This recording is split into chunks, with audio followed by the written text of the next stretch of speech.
Director Comey sent a letter to FBI employees writing, quote, "We don't ordinarily tell Congress about ongoing investigations, but here I feel an obligation to do so, given that I testified repeatedly in recent months that our investigation was completed. I also think it would be misleading to the American people were we not to supplement the record."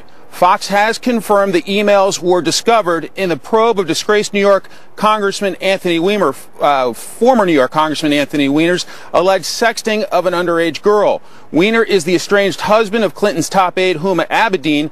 The New York Times is reporting it is tens of thousands of emails belonging to Abedin that were on Weiner's laptop.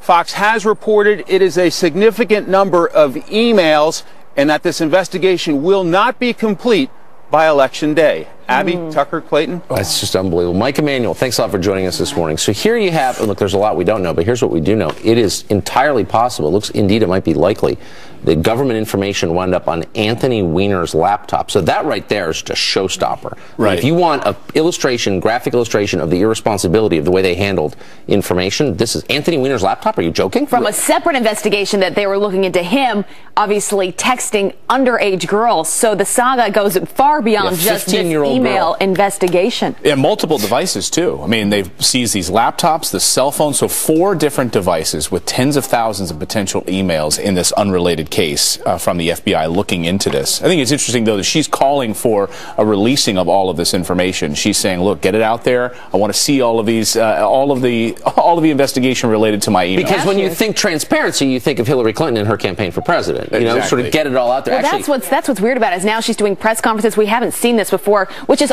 a very clear sign that they are nervous about this. They know this. As long as this is a headline, as long as we are talking about the Justice Department, the FBI, and her emails, this is bad news for Hillary Clinton and her campaign, and she knows that. So Trey Gowdy, of course, is a member of the House Judiciary Committee, and he's a Republican and a partisan, but he's also a pretty thoughtful guy. And he has a way of summing things up pretty crisply. Here's his summation of what we just saw yesterday. Watch.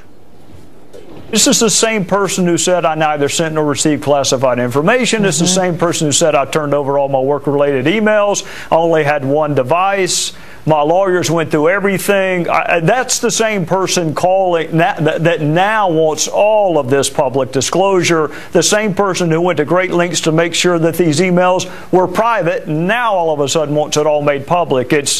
It's just too rich. It's easy to ask people you know cannot disclose things to do so. I mean, that makes her look transparent. But if it's a day that ends in Y, you can rest assured she's talked to Huma Abedin and Cheryl Mills. She knows exactly what is on those computers.